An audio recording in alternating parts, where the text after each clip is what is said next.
Hello everyone, ಇದು Sunday ದಿನದ mini vlog. ಬೆಳಗ್ಗೆ ಲೇಟಾಗಿ ಎದ್ದು ತಿಂಡಿಗೆ ಅಂತೇಳಿ ಶಾವಿಗೆ ಉಪ್ಪಿಟ್ಟು ಮಾಡ್ಕೊಂಡಿದ್ದೆ. ಇನ್ನು ತಿಂಡಿ ಎಲ್ಲ ಆದ ನಂತರ ಮಧ್ಯಾಹ್ನದ ಊಟಕ್ಕೆ ಅಂತ ಸಾಂಬಾರಿತ್ತು, ಹಾಗೆ ಅದರ ಜೊತೆ ಬಾಳೆಕಾಯಿ ಕೂಡ ಇತ್ತು. ಹಾಗೆ ಬಾಳೆಕಾಯಿ ಪಲ್ಯ ಮಾಡಿಕೊಳ್ಳುವ ಅಂತ ರೆಡಿ ಮಾಡ್ಕೊಳ್ತಾ ಇದ್ದೆ. ಇನ್ನು ಮಕ್ಕಳು ಆಟ ಆಡ್ತಾ ಇದ್ರು ಮನೆಯಲ್ಲಿ. ಇದ್ರೆಲ್ಲ ಸಂಡೇ ಅಲ್ವಾ, ಹಾಗಾಗಿ ಕಲ್ಲಂಗಡಿ ಹಣ್ಣು ಕೂಡ ಇತ್ತು. ಹಾಗೆ ಅದನ್ನು ಕೂಡ ಕಟ್ ಮಾಡಿ ಬೌಲಿಗೆ ಹಾಕ್ಕೊಟ್ಟೆ.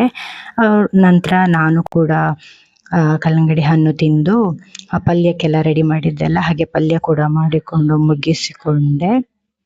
ಇನ್ನು ಮಕ್ಕಳದ್ದು ಊಟ ಎಲ್ಲ ಆದ ನಂತರ ನಾನು ಕೂಡ ಊಟ ಮಾಡಿಕೊಂಡು ರೆಸ್ಟ್ ಮಾಡಿದ್ದೆ.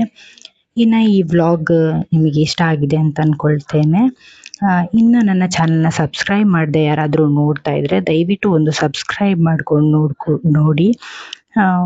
ಈ ವ್ಲಾಗ್ನ ನಾನು ಇಲ್ಲಿಗೆ ಎಂಡ್ ಮಾಡ್ತಾ ಇದ್ದೇನೆ. Thank you. ಬಾಯ್.